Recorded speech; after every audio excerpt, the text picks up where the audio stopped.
Bonjour, merci de nous choisir chez vous pour ce nouveau numéro de Sport Mag sur New World Info qui a deux parties essentielles. La première partie sera consacrée à la réflexothérapie.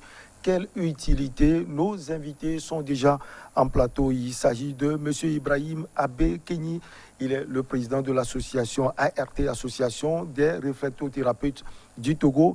Il est également le directeur du CRPT, Centre de réflexothérapie pour tous. Nous avons également M. Sewa Yaogan. Il est consultant en réflexothérapeute, et directeur du département Champizo Réflectothérapie.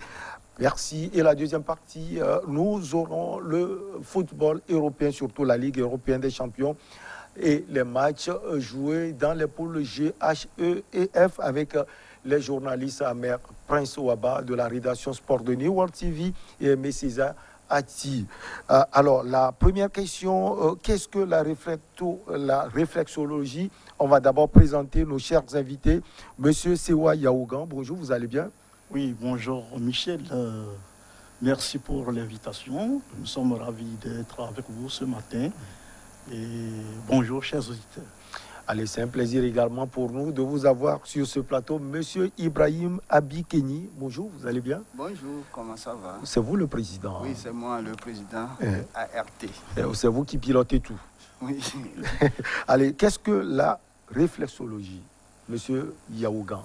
Oui, la réflexologie, c'est une science, je dirais bien une médecine, qui consiste à agir sur un organe de l'homme à distance par un point qu'on appelle point réflexe, à une terminaison nerveuse. Cette action amène l'organe à se prendre en charge pour sa guérison ou son bien-être. Alors, il y a tellement de thèmes, hein, réflexologie, réflexothérapie et kinésithérapie. À quel niveau se situe la différence, président? Oui, effectivement, la réflexologie, c'est une méthode que M. Sewa vient de dire, oui.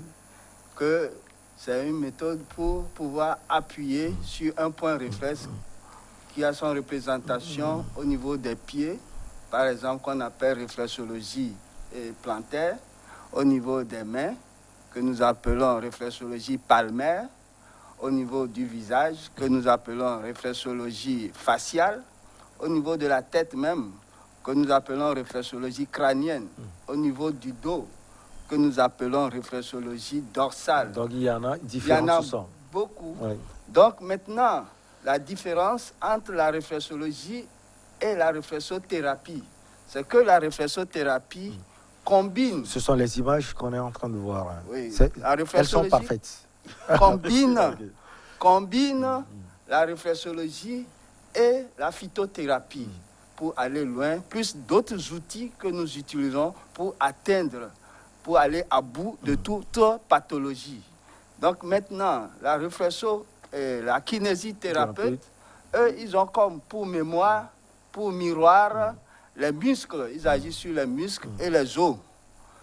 Vous voyez, tandis que la réflexologie agit comme miroir les nerfs, les terminologies plantaires. Par exemple, vous avez les terminaisons nerveuses qui sont dans les pieds, plus de 7200 terminaisons nerveuses dans les pieds. Ce qui fait que la sensibilité est très visible. C'est pourquoi nous appuyons sur les points réflexes pour donner le commande au cerveau de pouvoir adresser le message aux organes. Et ainsi, la douleur est soulagée. Alors, quelle est l'importance de la réflexologie pour les sportifs? Vous voulez peut-être compléter ou ajouter quelque chose à ce que M. Ibrahim a dit? Oui, la réflexothérapie, comme mon président vient de le dire, c'est un regroupement d'un domaine holistique de la réflexologie. C'est un champ à spectre large. Donc, qui se regroupe dans la réflexothérapie. Donc, quand nous parlons de la réflexothérapie, Et nous avons plusieurs réflexologies et aussi appuyées par la phytothérapie. Voilà. Bon, donc maintenant, je vais aller aux avantages. Oui, aux avantages de pour la les sportifs. Réflexothérapie aux sportifs. Vous n'êtes pas sans savoir que les sportifs demandent d'efforts physiques et parfois demandent plus que la capacité de leur corps. Et c'est ce qui fait que parfois, vous allez voir lors des compétitions, lors des exercices de sport, vous sentez la fatigue, vous sentez les crampes, vous savez tout ça là. Donc, qu'est-ce que nous faisons en fait en accompagnant les sportifs? C'est de les appuyer à une endurance, à une performance, à une endurance bien déterminée et pour pouvoir aller jusqu'au bout de leurs activités et partant l'espérance de vie sportive, leur espérance de vie sportive augmente. Alors, Monsieur Ibrahim, nous avons appris que vous êtes toujours sportif, vous jouez au foot, vous faites d'autres activités. Alors, quelle est l'importance ou bien quel est l'avantage qu'on peut avoir à un âge avancé en faisant la réflexologie? Effectivement, vous voyez, nous allons d'abord remercier notre Créateur qui a tout mis, a tout prévu pour que l'homme ne souffre pas. Donc, pour ce fait, il a placé tout sous nos pieds. N'importe quel sportif doit marcher, doit faire le sport, doit sauter. En faisant tout ça, là, vous faites l'automassage. Et en même temps, vous entretenez votre santé à travers la réflexologie. Donc, ce qui fait que si vous êtes toujours en activité, vous faites beaucoup votre pratique de sport, vous vous massez sans le savoir. Maintenant, si vous approchez un réflexologue ou bien un réflexothérapeute, lui qui connaît bien son travail, il va vous donner des conseils pour que vous soyez bien en forme et pour que vous soyez tout à l'heure, je peux dire que quand vous êtes en bonne santé, vous avez une bonne longue vie. Ça fait que moi, je suis toujours là de faire des sports. Des fois, on me fait le massage par la réflexologie. Il y a d'autres personnes de troisième âge qui viennent vers vous. La santé, si bien que je conseille souvent aux sportifs d'approcher les réflexothérapeutes pour avoir beaucoup de conseils et pour pouvoir persévérer dans leurs activités. Alors, monsieur, comment traiter les paralysies par la réflexologie? Oui, quand nous parlons de la paralysie, d'abord, il y a plusieurs types de paralysie. Oui. Il y a paralysie faciale, l'hémiplégie, la triplégie, quadriplégie. Il y a plusieurs types de paralysie. Bon, maintenant, comment traiter la paralysie? Nous allons aux causes. C'est-à-dire à la base. La base. Ce qui a provoqué cette paralysie.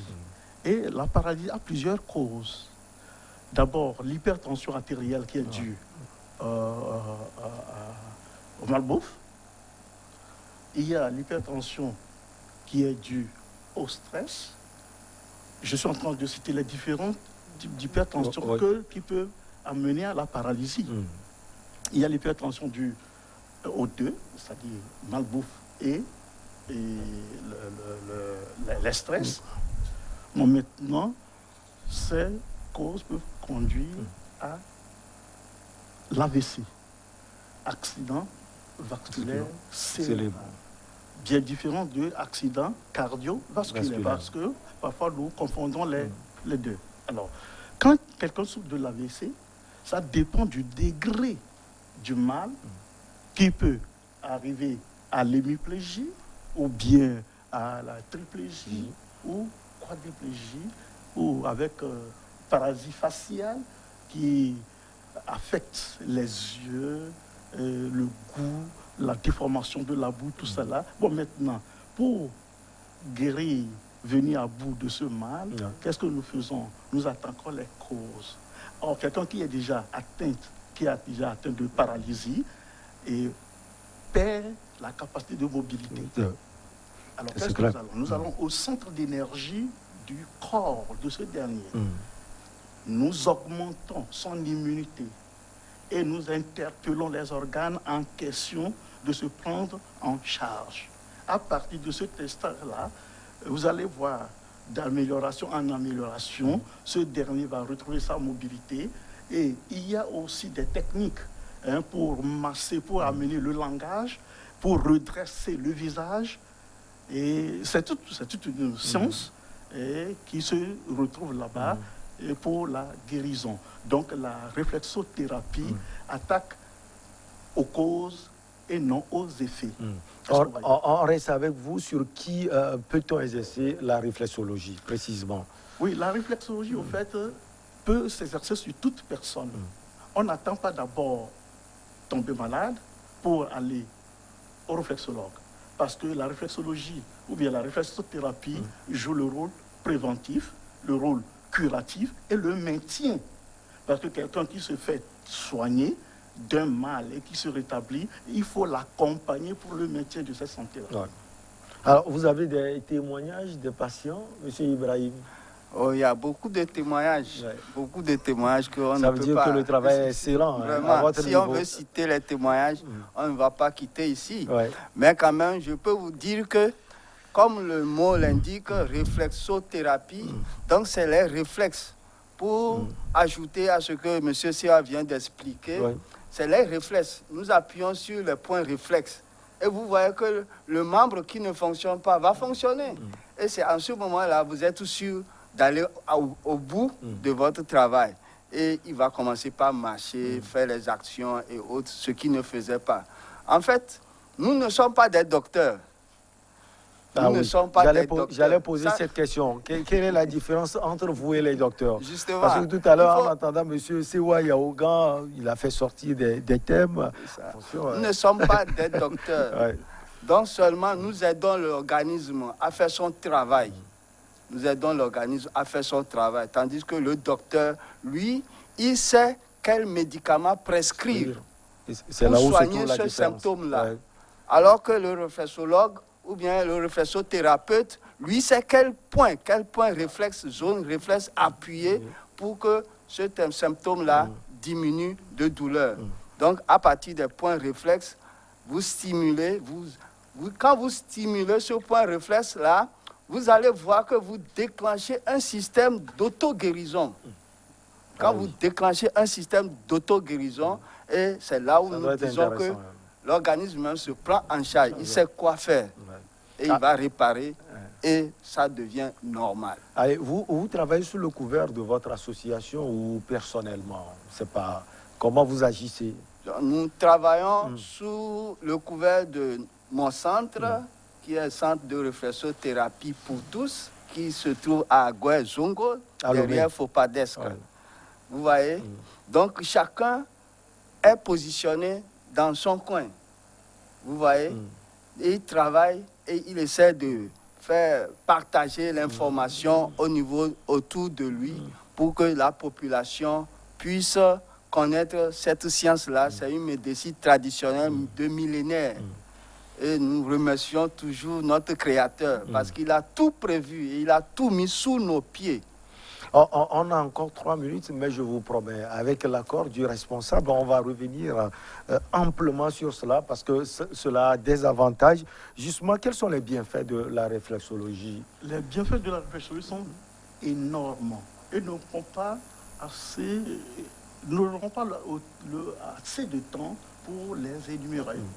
D'abord, je vous ai dit au départ que elle est préventive, la réflexologie, elle est préventive, elle est curative et elle assure aussi le maintien. Comme le président vient de le dire, et nous créons des flux nerveux au niveau d'un point donné. La commande va au cerveau et le cerveau demande à l'organe en question de se prendre en charge. Donc, ce qui fait que sur le plan soins, nous avons beaucoup d'avantages.